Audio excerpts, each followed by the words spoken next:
30 ఏళ్ళుగా ఈ పోరాటం జరుగుతుంది. ఇది మన తెలుగు ప్రజలకే కాదు, దేశం మొత్తం మీద ఇవాళ ఆ పోరాటానికి సంబంధించిన అంశాలు తేలిపాయి. 94లో ఉద్యమం మొదలై 2024లో ఉన్నాం. ఒక లక్ష్యం కోసం ఇంత సుదీర్ఘ కాలం, ఇంత నిలకడగా పోరాటం ఇక్కడ జరుగుతుంది. ఇప్పుడు కీలక దశకు చేరిందని మేమే కాదు, సమాజం కూడా భావిస్తున్నది. మేము ఒక్కరం భావించుకోవడం కాదు, సమాజం భావిస్తుంది. 2 కారణాలు భావించుకోవడానికి. ఒకటి, సుప్రీంకోర్టులో కేసు ఉన్నది. సుప్రీంకోర్టులో 7 జడ్జీలతో కూడిన ధర్మాసనం, చీఫ్ జస్టిస్ గారి ఆధ్వర్యంలో, చంద్రచూడ్ గారి ఆధ్వర్యంలో గౌరవ ఫిబ్రవరి 6, 7, 8 తేదీల్లో వర్గీకరణ అంశం విచారణ జరిగింది. అంటే స్టేట్కి పవర్ ఉన్నదా లేదా అనే విషయం తేల్చడం కోసం 2004 నవంబర్ 5న 5 జడ్జీలతో కూడిన రాజ్యాంగ ధర్మాసనం అప్పుడు కారణాలు ఏమైనా వర్గీకరణ చేసే అధికారం రాష్ట్రాలకు లేదని చెప్పి ఒక తీర్పు చెప్పడం వల్ల వర్గీకరణ రద్దయింది. అంటే అప్పుడు వర్గీకరణ చేసింది గౌరవ ఉమ్మడి ఆంధ్రప్రదేశ్ ముఖ్యమంత్రి ఉన్న సమయంలో గౌరవ నారా చంద్రబాబు నాయుడు గారు. అది రద్దయింది. తిరిగి దాన్ని నిలబెట్టడం కోసం జరుగుతున్న పోరాటమే ఈ 2 దశాబ్దాలు. ముందు 94లో ఉద్యమం మొదలైన తర్వాత మొదటి 5 ఏళ్లలో పోరాటాన్ని తీసుకొచ్చాం, ఉధృతం దాల్చింది. 5 సంవత్సరాలు వర్గీకరణ అమలు జరిగింది ఇక్కడ. అంటే బాబు గారి హయాంలోనే వర్గీకరణ అమలు జరిగింది. అంటే మొదటి 5 ఏళ్ల పోరాటం, మరో 5 ఏళ్ల ఫలితాలు అనుభవించాం. దానివల్ల వేలాది ఉద్యోగాలు, ఉన్నత విద్యా అవకాశాలు బాగా పొందాం మా జాతి బిడ్డ. తర్వాత 2004లో కాంగ్రెస్ అధికారంలోకి వచ్చిన తర్వాత, కేంద్రంలో రాష్ట్రంలోకి వచ్చిన తర్వాత, అప్పుడు సుప్రీంకోర్టులో వర్గీకరణ అంశం మీద సాంకేతిక కారణాలనే సాకులను పెట్టి స్టేట్కి పవర్ లేదని చెప్పి రద్దు చేయించారు అనుకుందాం. దాన్ని నిలబెట్టడం కోసం మళ్ళీ పోరాటం ఈ 2 దశాబ్దాలుగా జరుగుతుంది, కొనసాగించారు. ఆగస్టు 27, 2022న మళ్ళీ 5 జడ్జీలతో రాజ్యాంగ ధర్మాసనం మళ్ళీ సుప్రీంకోర్టు తీర్పు చెప్పింది. అది పంజాబ్కు సంబంధించిన విషయం. ఎస్సీ వర్గీకరణ అంశం ఇక్కడిది వర్గీకరణ అంశం, అక్కడిది కూడా వర్గీకరణ అంశం. అక్కడ 2006లో ఒక చట్టం వచ్చింది, ఎస్సీ ఏబిసి చేయాలని. ఆ చట్టాన్ని సవాల్ చేశారు. ఎందుకు సవాల్ చేశారు? స్టేట్కి పవర్ లేదని చెప్పి సుప్రీంకోర్టులో 5 జడ్జీలు చెప్పారు కదా, మరి అక్కడ రద్దయింది కదా, ఇక్కడ ఎట్లా తీసుకొస్తారు అని చెప్పి దాన్ని మళ్ళీ సుప్రీంకోర్టు 5 జడ్జీల రాజ్యాంగం అక్కడ విచారించింది. వాళ్ళు ఏం చెప్పిండ్రు, పెద్దలు అరుణ్ మిశ్రా నాయకత్వంలో 5 జడ్జీలు సుప్రీంకోర్టుకు అది కేంద్ర ప్రభుత్వానికి వర్గీకరణ చేసుకునే అధికారం ఉన్నది, ఇక్కడ లేదని చెప్పిండ్రు, అక్కడ ఉన్నదని చెప్పిండ్రు. ఈ నేపథ్యంలో మరి ఫైనల్ ఏం చేయాలా అన్నప్పుడు 7 జడ్జీలతో రాజ్యాంగ ధర్మాసనం వేసి ఫైనల్గా ఉన్నది లేదా అనేది తేల్చాల్సిన అవసరం ఉందని చెప్పేశారు. దాని పరంపరల భాగమే సుప్రీంకోర్టులో 7 జడ్జీలతో కూడిన రాజ్యాంగ ధర్మాసనం మొన్న ఏర్పడ్డది. ఇప్పుడు 7 జడ్జీలతో విచారణ జరిగిన సమయంలో నిర్దిష్టంగా కేంద్ర ప్రభుత్వానికి సంబంధించిన attorney general, solicitor general SC వర్గీకరణ జరగాల్సిందే అని కేంద్ర ప్రభుత్వం అభిప్రాయాన్ని వర్గీకరణకు అనుగుణంగా చెప్పేశారు. నంబర్ 1. పంజాబ్ గవర్నమెంట్ వర్గీకరణకు అనుకూలంగా చెప్పేసింది. తెలంగాణ గవర్నమెంట్ వాళ్ళు కూడా వచ్చేసారు, హర్యానా వాళ్ళు వచ్చేసారు, తమిళనాడు వాళ్ళు వచ్చేసారు, ఓకే, కర్ణాటక సంబంధించిన కూడా వచ్చేసారు. అంటే వర్గీకరణ అంశం ఎక్కడెక్కడైతే ఆల్మోస్ట్ అన్ని ఉన్నదో ఆ స్టేట్స్కు వచ్చి వర్గీకరణ జరగాల్సిందే అని చెప్పేసి ఇప్పుడు 7 జడ్జీలతో కూడిన రాజ్యాంగ ధర్మాసనం విచారణ చేసిన తర్వాత జడ్జిమెంట్ రిజర్వ్డ్ అయి ఉన్నది. మేము ఆశిస్తున్నాం ఏమని, వర్గీకరణ ఆశిస్తున్నాం, న్యాయం జరుగుతుంది అని చెప్పి ఆశిస్తున్నాం. నంబర్ 2, షెడ్యూల్ కులాల వర్గీకరణ విషయంలో జరుగుతున్న పోరాటంలో భాగంగా మాకు నవంబర్ 11, 2023న హైదరాబాద్ పరేడ్ గ్రౌండ్లో జరిగిన విశ్వరూప మహాసభకు గౌరవ పెద్దలు దేశ ప్రధానమంత్రి నరేంద్ర మోడీ గారు వచ్చారు. వచ్చిన తర్వాత ఆయన అభిప్రాయాలు ఎలా ఉన్నాయి అనడానికి ఒక 3-4 అంశాలు చెప్తున్నాను. ఒకటి, మాదిగల ఆవేదనను ఆ సభ ద్వారా చూశాడు, మాదిగల ఆత్మస్థైర్యాన్ని కూడా చూశాడు. 30 ఏళ్ల పోరాటంలో ఎక్కడ కూడా రాజీ లేని ఉద్యమంగా అక్కడ కనిపించింది ఆయన చూశాడు. అప్పుడు 3-4 విషయాలు చెప్పాడు. మాదిగలకు ఇప్పటి వరకు అన్ని పార్టీలు మోసం చేసుకుంటూ వచ్చినాయి. వాళ్ళు చేసిన మోసానికి ఒక రాజకీయ నాయకుడిగా నేను క్షమాపణ చెప్తున్నా మాదిగలకు అన్నాడు. ఎవరు చెప్తారు ఆ మాట? ఒక దేశ ప్రధానమంత్రి గౌరవ నరేంద్ర మోడీ ఆ మాట అన్నాడు. మీరు మళ్ళీ చెక్ చేసుకోండి. ఇతర రాజకీయ పార్టీలు మాదిగలకు చేసిన మోసానికి ఒక రాజకీయ నాయకుడిగా నేను క్షమాపణ చెప్తున్నా అన్నాడు. నంబర్ 1. నంబర్ 2, ఈ ఉద్యమం 30 ఏళ్ళుగా 1 లైఫ్ 1 మిషన్గా జరుగుతుంది. ఇంత దూరం తీసుకొచ్చారు. ఇక ముందు నుంచి నేను కూడా ఉద్యమంలో ఒక కార్యకర్తగా పనిచేస్తాను అన్నాడు. ఏ ప్రధానమంత్రి నోటి నుంచి అట్లాంటి విషయాలు రావు. ఒక కార్యకర్తగా నేను పనిచేస్తా, ఉద్యమానికి అండగా ఉంటానని చెప్పేశాడు. మూడవది, ఇది సుప్రీంకోర్టులో ఉన్నది కాబట్టి సుప్రీంకోర్టులో విచారణ త్వరితగతిన జరగడానికి కేంద్రం సహకరిస్తుందని చెప్పాడు. చాలా స్పష్టంగా ఈ మాట అయితే చెప్పాడు. నెంబర్ 1. సేమ్ టైం సుప్రీంకోర్టులో విచారణ జరుగుతున్న సమయంలో కేంద్రం వాదన కూడా వర్గీకరణకు అనుకూలంగా ఉంటుందని చెప్పేశారు. దీన్నంతా పరిశీలి చేయడానికి, వర్గీకరణ చేయాలన్నా వద్దని అనడానికి కాదు, ఈ ప్రక్రియను వేగవంతం చేయడానికి ఒక అత్యున్నత స్థాయి కమిటీ ఏర్పాటు చేస్తామని చెప్పాడు. అదే మన క్యాబినెట్ సెక్రటరీ ఆధ్వర్యంలో వేసిన కమిటీ. ఇప్పుడు మీరు చెప్పండి, మాదిగ జాతికి అన్యాయం జరిగింది బీజేపీ వల్ల జరగలేడ. ఎందుకంటే ఉమ్మడి ఆంధ్రప్రదేశ్లో బీజేపీ ప్రభుత్వం లేదు, లేదా 2 తెలుగు రాష్ట్రాల్లో బీజేపీ ప్రభుత్వం లేదు. మాకు అన్యాయం జరగడానికి బీజేపీ వల్ల లేదు. ఓకే, ఇక్కడ అన్యాయం జరిగిందంటే ఇక్కడ ప్రభుత్వాలు నిర్లక్ష్యం వల్ల మాకు అన్యాయం జరిగింది, సరైన విధంగా మాకు న్యాయం చేయకపోవడం వల్ల.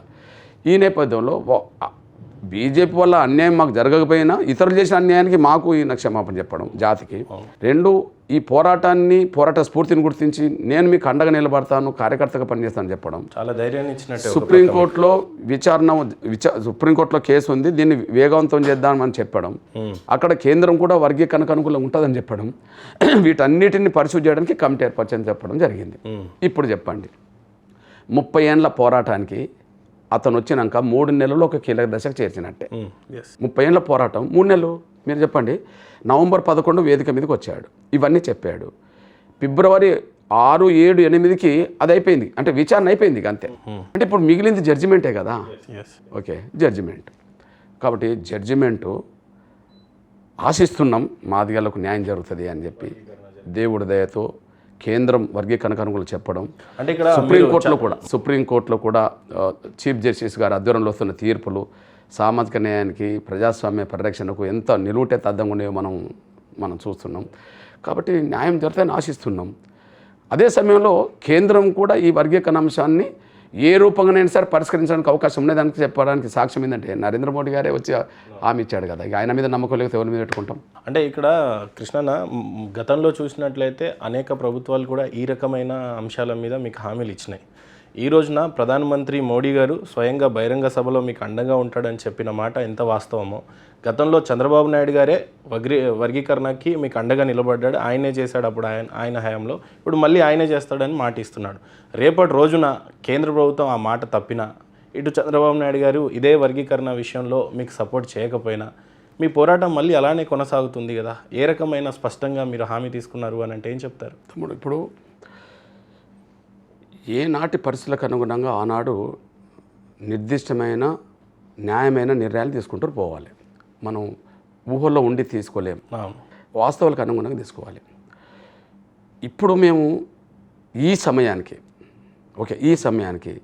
కేంద్రంలో మేము మిత్రులకు ఎవరిని చూడాలి, ఈ రాష్ట్రంలో మేము మిత్రులకు ఎవరిని చూడాలి ఈ సమయానికి. సరే, మిత్రులుగా ఉన్న వాళ్ళు ఆ మిత్రత్వాన్ని కొనసాగిస్తే అది వాళ్ళ గౌరవం పెరుగుతుంది, ఇచ్చిన మాట నిలబెట్టుకుంటే వాళ్ళ గౌరవం పెరుగుతుంది. అంటే గతంలో మందకృష్ణ మాదిగ గారిని అనేక నాయకులు కూడా వాడుకోవడం జరిగింది. అయితే మీరు గమనించాలి, గతంలో అనేక మంది నాయకులు వాడుకున్నారు అంటే కాంగ్రెస్ వాడుకొని మమ్మల్ని మోసం చేసింది, కానీ బీజేపీ మమ్మల్ని వాడుకోలే. ఓకే, ఎప్పుడు వాడుకున్నా, కానీ ఇప్పుడు వాడుకునే పరిస్థితి వస్తే ఏం చేస్తారు? నేనేమంటున్నాను, గతంలో కాంగ్రెస్ మమ్మల్ని వాడుకున్నది. ఎట్లా వాడుకున్నది? వాళ్ళు అధికారంలో ఉన్నప్పుడు వర్గీకరణ చేస్తామని హామీ ఇచ్చారు. ఎవరిని నమ్మాలి మేము? పరిష్కరించాల్సింది ఎవరు? అధికారం ఉన్న వాళ్ళే. పరిష్కరిస్తామని మాట ఇచ్చింది ఎవరు? అధికారం ఉన్న వాళ్ళే. మాట నిలబెట్టుకుంటామని చెప్పి మా సహకారం కోరింది ఎవరు? వాళ్ళే. ఇప్పుడు మీరు చెప్పండి, పరిష్కారం చేయాల్సిన వాళ్ళే మాకు మాట ఇచ్చినప్పుడు ఇంకెవరిని నమ్మడానికి అవకాశం లేదు కదా, నమ్మాల్సి వచ్చింది.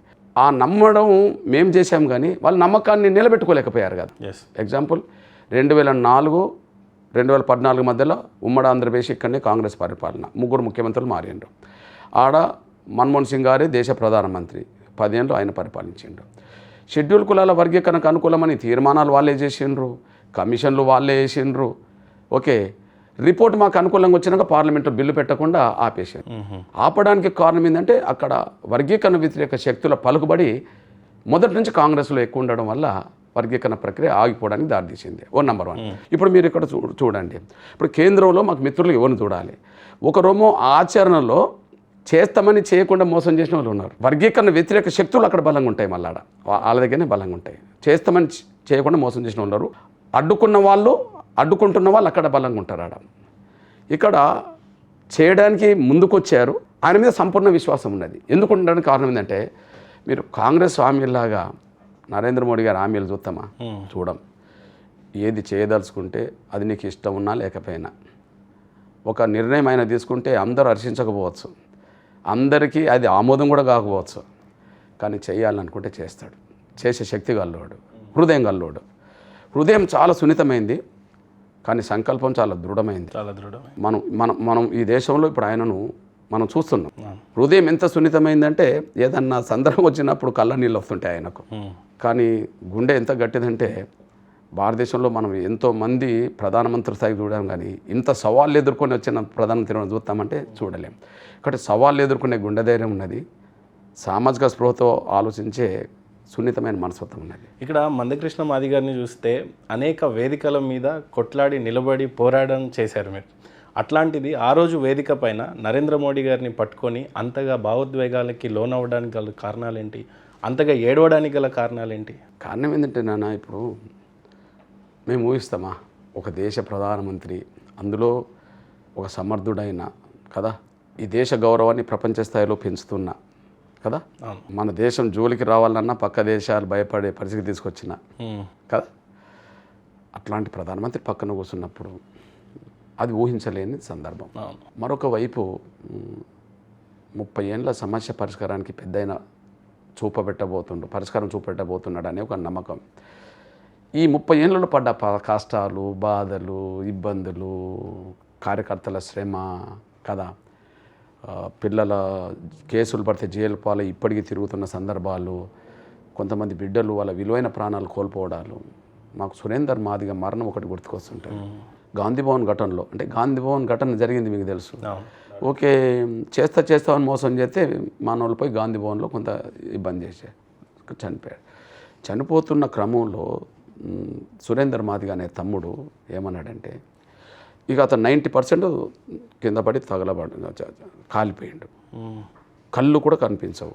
నా మాట లోపలికి వెళ్తూ కొంత బాధతో ఏడుస్తున్న క్రమంలో ఆయన ఏమన్నాడంటే, అన్నా కృష్ణన్న, నువ్వు ఏడవద్దు, మేము చనిపోతాం మాకు తెలుసు, మేము చనిపోతున్నాం మాకు తెలుసు,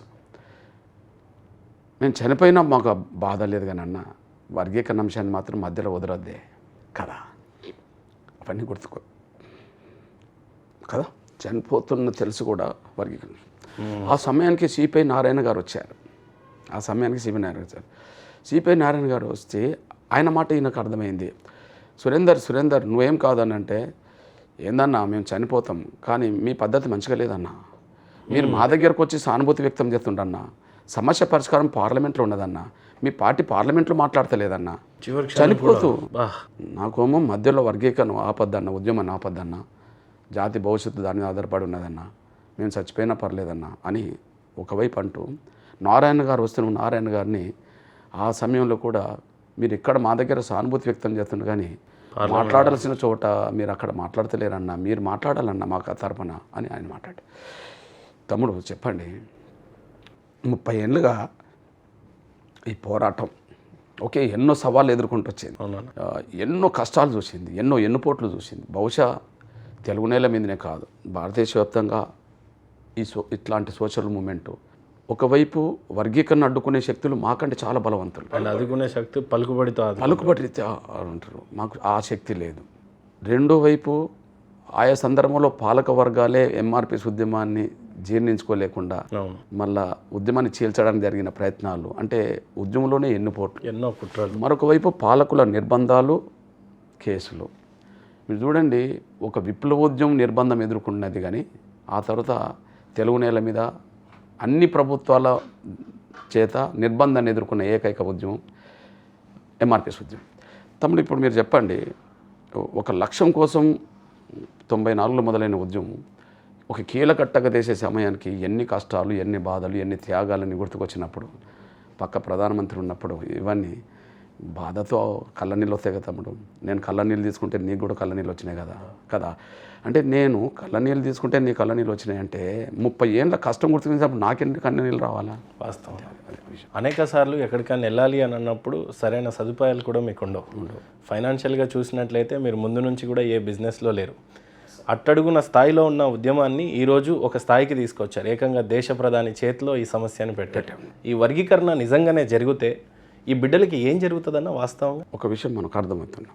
ఎగ్జాంపుల్, షెడ్యూల్ కులాల వర్గీకరణ జరగనంత కాలం ఉమ్మడి రిజర్వేషన్ల విధానం అమలు జరుగుతుంది.